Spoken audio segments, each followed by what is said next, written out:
Shalom, queridos. Hoje nós temos o livro de Naum.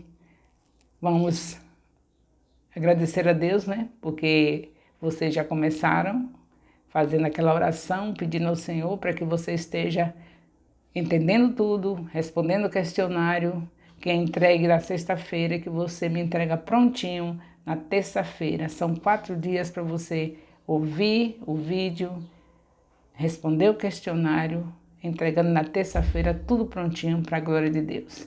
Ou envia para o seu discipulador, ou então para a apóstola Rai, que é a supervisora geral dos discipulados do Ministério Apostólico Internacional Filho de Jerusalém.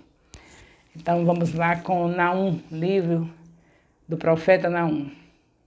O livro de Naum é um dos livros proféticos do Antigo Testamento da Bíblia e conta com 3 capítulos. Ele é frequentemente associado a outros livros proféticos menores, como o de Obadias e o de Jonas. Naum é considerado um dos profetas menores, porque seu livro é relativamente curto, com comparação com os outros livros proféticos, como Isaías e Jeremias. O livro foi escrito pelo profeta Naum, cujo nome significa Consolador. Infelizmente, não se sabe muito sobre a vida de Naum, exceto pelo que é mencionado no próprio livro. De acordo com a tradição judaica, Naum era natural de Elcós, uma cidade situada na região da Galileia, no norte de Israel. No entanto, essa afirmação é mencionada no livro de Naum. A datação exata do livro de Naum é incerta, mas alguns estudiosos acreditam que ele foi escrito por volta de 660 a.C.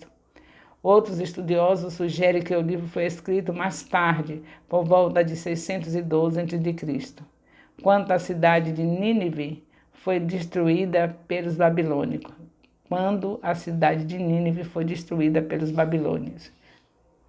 O livro é uma profecia contra a cidade de Nínive, que na época era a capital do Império Assírio. Os assírios eram um povo cruel e opressor, que conquistaram muitas nações ao redor de Israel, incluindo Judá. Naum proclama a destruição de Nínive como um ato de vingança divina pela atrocidade que os assírios cometeram contra as outras nações.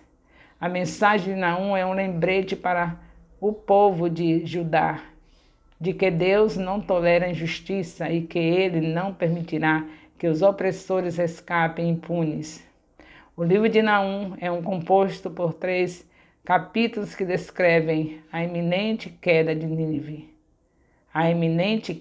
Nínive.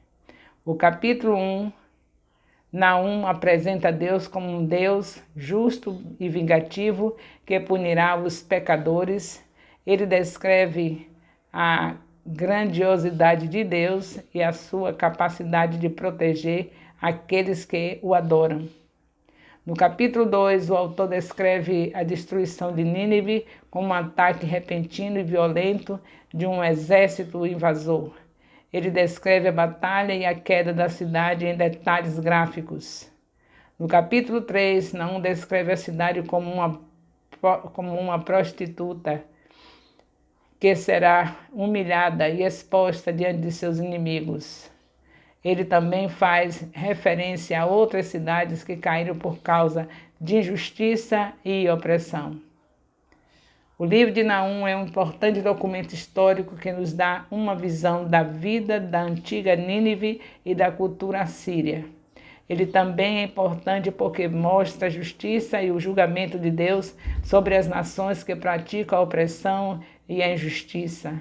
O livro de Naum é um lembrete para nós de que Deus é um Deus de justiça e que Ele não permitirá que o mal triunfe. Além disso, o livro de Naum é um exemplo da importância dos profetas menores no Antigo Testamento. Embora o livro seja curto, ele contém uma mensagem poderosa e relevante para o seu tempo e para os dias de hoje. Os profetas menores como Naum, Obadias e Malaquias podem não ter a mesma fama e influência que Isaías ou Jeremias, mas suas mensagens ainda são relevantes e importantes para nós hoje. O livro também é uma prova da autenticidade e precisão da Bíblia. A queda de Nínive, como foi descrita por Naum, foi confirmada por outras fontes históricas e arqueológicas. Isso nos mostra que a Bíblia é um registro preciso e confiável da história, de que as profecias contidas nela são verdadeiras e confiáveis. Em conclusão, o livro é uma arte importante, o livro é uma parte importante da Bíblia e do cânon dos profetas menores. Ele nos lembra da justiça e do julgamento de Deus e nos mostra a importância de sermos fiéis a Deus. Embora seja um livro curto, ele contém uma mensagem poderosa e relevante para o nosso tempo e também é lembrete de Deus e também para o nosso tempo e é um lembrete de Deus, lembrete de que Deus não tolera a injustiça e a opressão. Então, mais um livro da Bíblia, pequeno, mas que tem mensagem relevante e, como sempre, nos despertando para não fazermos as mesmas coisas que Israel fez, para não sermos punidos, mesmo sabendo que temos o perdão, mas uma coisa está bem clara: Deus perdoa o perdão, Deus dá o perdão, mas as consequências do pecado Ele não tira. Portanto, esconda a palavra de Deus no coração para não pecar contra Ele, como fala o salmista em Salmo 119, versículo 17. Então, vamos continuar guardando a palavra no coração para não pecar, porque sabemos que o nosso Deus é santo, santo, e Ele requer que nós sejamos santos como Ele é santo. Então vamos ver na obediência aos nossos líderes. Quando o líder fizer alguma coisa que está fora do que Deus requer, você vai para Deus e fala com Deus, ora pelo líder, porque temos certeza que cuidar de líder, punir líder e cuidar do que o líder está fazendo, a responsabilidade é de Deus. Nós apenas oramos, conversamos com Deus sobre eles, não comentamos sobre eles com ninguém, nada negativo de um líder, porque sabemos que a punição também não é brincadeira. Esse preço de pessoas, o preço que a pessoa paga por denegrir a imagem de um líder é muito caro. Não se arrisque. Converse com Deus sobre os seus líderes.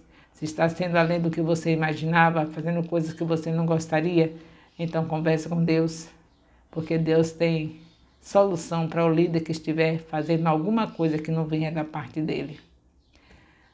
Não vamos esquecer dos nossos lembretes, do nosso discipulado, como é que está a música, estão cantando as músicas que são apropriadas para o discipulado, estão orando, pedindo a Deus para que estejam fiéis, recebendo os links da mão do seu discipulador, o link da lição da semana.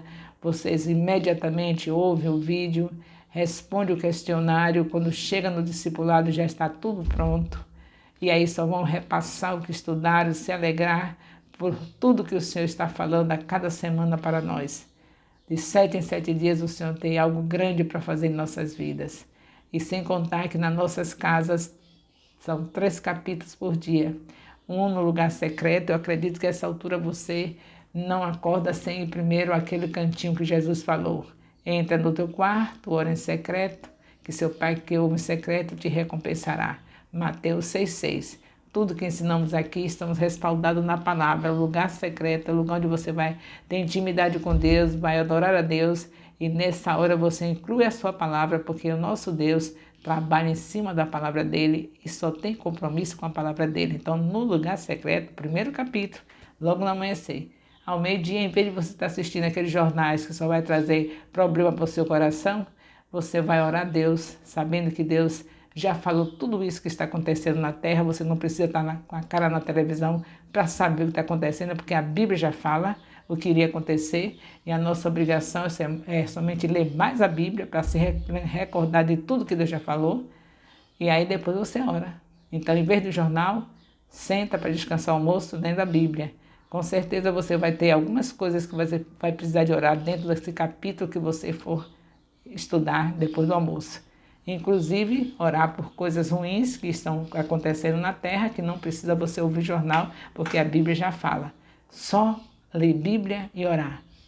É claro que Deus tem muita coisa boa para a gente fazer. O lazer com nossos filhos. Não esquecer que nossos filhos precisam um dia na semana para ter lazer, para não ficarem ansiosos, aguardando de uma maneira terrível. Cadê o dia das férias? Cadê o dia das férias? Parecendo que o dia das férias já virou um Deus. Por quê? Porque saiu dos princípios. Se toda semana tivermos o 7º dia para nossos filhos, o 7º dia para seu filho, claro que é o domingo para todos nós. É o dia que Jesus ressuscitou e nós escolhemos ser o nosso sábado, o nosso descanso, o domingo. Então veja como administra esse dia. Porque precisamos ir ao templo, estar junto com nossos irmãos, toda a família junta, seus filhos sentados ao seu lado, ouvindo a palavra. Eles já estão acostumados a sentar em casa para o culto doméstico, então não tem nenhum problema sentar com você dentro do templo, porque eles já estão acostumados, condicionados. Quando sair dali, um lazer. Não almoça em casa nesse dia, vai fazer um almoço diferente, ou na casa da família, dos avós, ou então num restaurante, um parque para as crianças, um lazer. Aí agora eles não vão ficar ansiosos, você se queixa que tem que sair correndo para umas férias, tem que deixar tudo que é da obra de Deus acumulado, porque tem que passar as férias correndo com esses filhos, porque não cumpre princípios. Tudo que Deus ensinou para Israel é o correto. Descansa um dia para nunca abandonar a casa de Deus por semanas e mais semanas, porque está curtindo uma bela férias. Sabe como é que começa? Para começar as férias, por causa do falta de cumprimento de princípio, você passa no mínimo uns 15 dias para desintoxicar da trabalheira que você teve excessiva, trabalho excessivo por conta da desobediência a Deus, que não parou o 7º dia continuamente. Toda semana, parando para o lazer com seus filhos, sua família, indo ao templo com sua família, tudo lindo, maravilhoso. É melhor obedecer do que sacrificar. Se estivesse obedecendo, seria diferente. Mas a gente prefere fazer as coisas do nosso jeito, não é? E aí é por isso que não tem tempo também para ganhar, consolidar, discipular, enviar, porque faz as coisas tudo distorcido. Deus ensina de um jeito e a gente faz de outro. Aí dá tudo errado. Quem que pode ensinar a Deus? Isaías pergunta, alguém poderá ensinar a Deus? Não quero ensinar a Deus, é do jeito que ele falou que você faz, que nós fazemos. Então não ensine a Deus não, porque ele tem as águas na concha das suas mãos. Ele chama as estrelas que eu nem você podemos contar, mas ele chama todas elas pelo seu nome e elas se comparecem. Deus é Deus. Não adianta querer fazer as coisas passando na frente dele. É do jeito que ele falou. 6 dias trabalharás, no 7º descansarás. E aí não tem estresse, a gente tem que se afastar do templo por vários dias. Não poder estar ali convivendo naqueles momentos com a igreja todo domingo, porque vamos passar dias e mais dias fora para tentar recuperar aquilo que foi a nossa desobediência, aquele estresse todo, porque Deus disse, 6 dias trabalharás, no 7º descansarás. Como não faz isso, para desintoxicar, queridos, custa, viu? Pode continuar na desobediência, que você vai ver cada férias assim. Chega tentando desfazer tudo aquilo que está estressado e sem conseguir. Só depois de 15 dias de férias é que vai aliviando, baixando aquela tensão, para a gente poder curtir as férias. Quem brinca com Deus é assim. Faz tudo distorcido e depois sofre as consequências. E levamos nossos filhos a estarem também estressados, esperando por um mês de férias, quando eles poderiam ter toda semana um dia de lazer que compensaria tudo. Mas a gente pensa que ensina a Deus, não ensina. Ele é que tem todos os ensinos que nós precisamos, porque Ele nos criou, sabe como é que deve ser tudo o que podemos fazer para termos aquela paz que excede todo entendimento, tem um preço. Obediência ao Senhor. O amor de Deus, nosso Pai, a graça salvadora do nosso Senhor Jesus Cristo, a comunhão do Espírito Santo, seja com todos os discipuladores e discípulos do Ministério Apostólico Internacional, Filhos de Jerusalém, desde agora e para sempre. Amém.